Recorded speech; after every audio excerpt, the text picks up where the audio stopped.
Assalamualaikum warahmatullahi wabarakatuh. Semoga kita semua selalu sehat dan selalu dilindungi Allah Subhanahu wa Ta'ala dimanapun kita berada.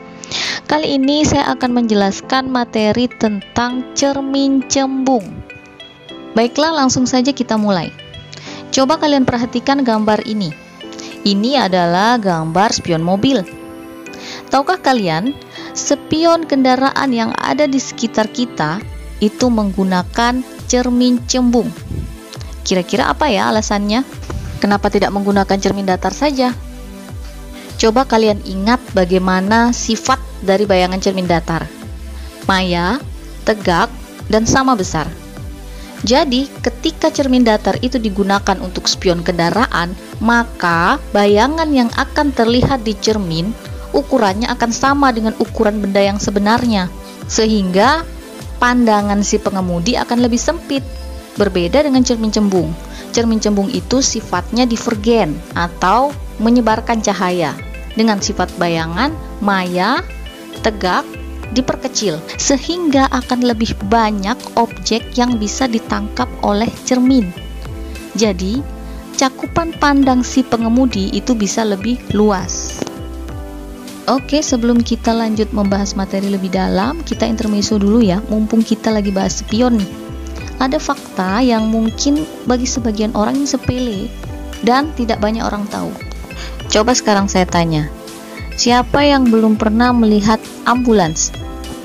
Pasti semua sudah pernah melihat kan?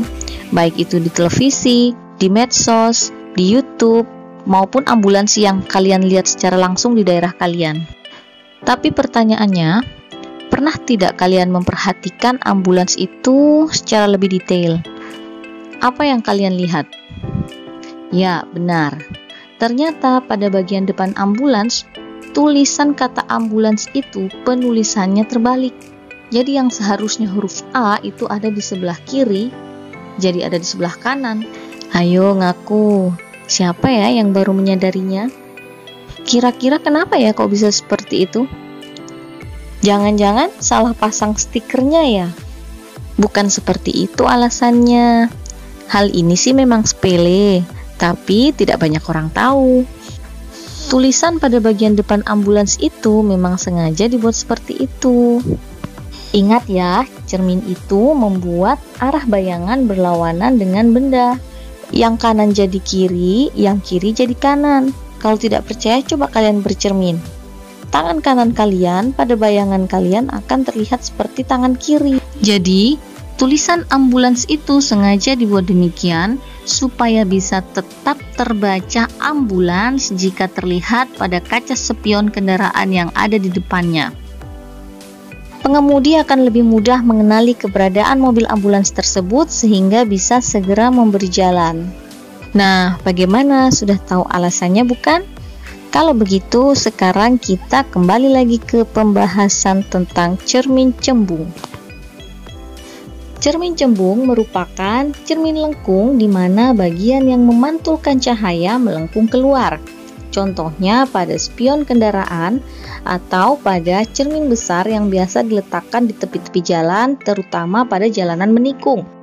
Cermin cembung ini bersifat divergen atau memancarkan cahaya.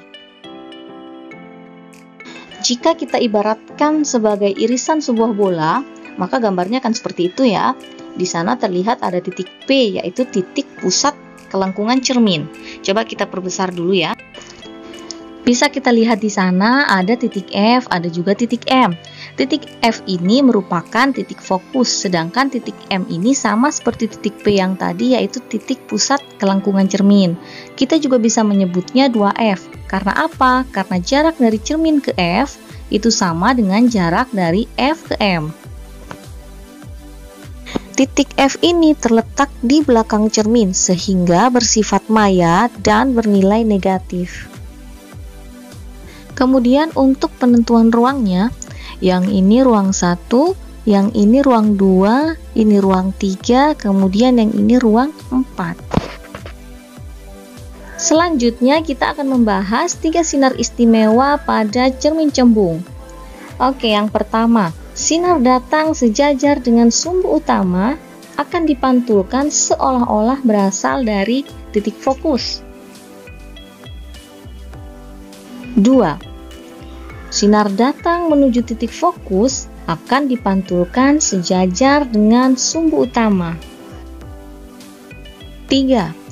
Sinar datang menuju pusat kelengkungan cermin seolah-olah dipantulkan melalui titik yang sama. Selanjutnya kita akan mencoba melukis bayangan pada cermin cembung. Coba kalian perhatikan gambar. Yang bagian putih itu bagian depan cermin ya, kemudian yang agak coklat itu bagian belakang cermin. Caranya sama ya, seperti ketika kita melukis bayangan pada cermin cekung kemarin. Jadi kita ambil 2 dari 3 sinar istimewa pada cermin cembung. Oke, kita mulai saja. Misalkan letak bendanya di sini. Sinar datang sejajar dengan sumbu utama akan dipantulkan seolah-olah berasal dari titik fokus. Kemudian, sinar datang menuju pusat kelengkungan cermin akan dipantulkan seolah-olah berasal dari titik yang sama.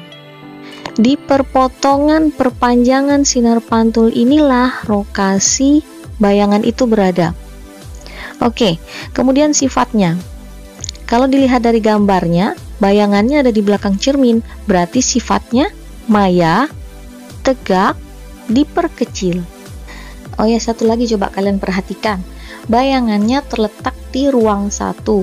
Jadi pada cermin cembung, bendanya kan ada di ruang 4 nih. Dimanapun posisinya, jadi kita geser-geser, mau dia mendekat, mau dia menjauh, agak menjauh dari cermin, bayangannya tetap akan ada di ruang 1. Kemudian, hubungan antara jarak fokus, jarak benda, dan jarak bayangan itu secara matematis bisa dituliskan dalam rumus 1/F sama dengan 1/S ditambah dengan 1/S aksen, di mana F itu adalah jarak fokus, kemudian S itu jarak benda, dan S aksen merupakan jarak bayangan. Kemudian untuk perbesaran bayangan, rumusnya itu adalah jarak bayangan dibagi dengan jarak benda, atau bisa juga tinggi bayangan dibagi dengan tinggi benda. Untuk lebih mudah memahami, saya beri satu contoh soal ya. Sebuah benda diletakkan di depan cermin cembung menghasilkan bayangan bersifat maya dengan perbesaran 1/6 kali.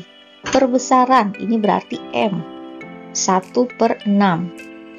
Kemudian apabila jari-jari kelengkungan cermin itu 60 cm, jari-jari kelengkungan ya, atau titik pusatnya 60, berarti ini 2F. 2F-nya 60 cm. Maka yang ditanyakan jarak bayangan adalah titik, titik, titik. Oke, kita kerjakan sama-sama ya. M tadi 1/6. Kemudian jari-jari kelengkungannya 2F itu sama dengan 60 cm. Karena cermin cembung letak fokus dan jari-jari kelengkungannya ada di belakang cermin, maka minus. Jadi F-nya itu sama dengan minus 30 cm. Kita masukkan ke rumus perbesaran. M sama dengan S aksen per S. Jadi jarak bayangan per jarak benda. Kita masukkan saja langsung M-nya 1/6. Kemudian S aksennya ini nilainya minus karena letaknya di belakang cermin ya bayangannya. Nah, dibagi dengan S. Kemudian kita kalikan silang sehingga didapat S sama dengan min 6S aksen. Kemudian kita masukkan ke rumus yang satu lagi ya. 1/F sama dengan 1/S ditambah dengan 1/S aksen.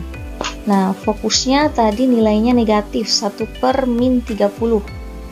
Nah, karena jarak bendanya sudah dicari tadi, jadi langsung saja dimasukkan 1/min 6S aksen ditambah 1/S aksen.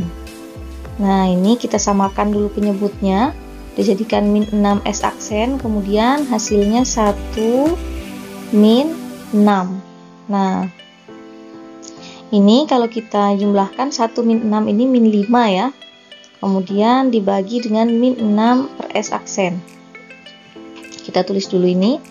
Nah, tanda minusnya kita coret, kita buang saja. Kemudian dikalikan silang. Sehingga diperoleh 6S aksen sama dengan 5 dikalikan minus 30. Jadi, 6S aksen ini, 6S aksen ini akan sama dengan minus 150. Jadi, S aksennya minus 150 dibagi 6, nah dapat hasil minus 25 cm. Jadi inilah jarak bayangannya. Lanjut, ini ada latihan soal untuk menguji tingkat pemahaman kalian. Ada 3 soal di sini ya, bisa di stop dulu kemudian dikerjakan. Baiklah, itu saja materi tentang cermin cembung kali ini. Kurang lebihnya mohon maaf. Terima kasih, semoga bermanfaat. Wassalamualaikum warahmatullahi wabarakatuh.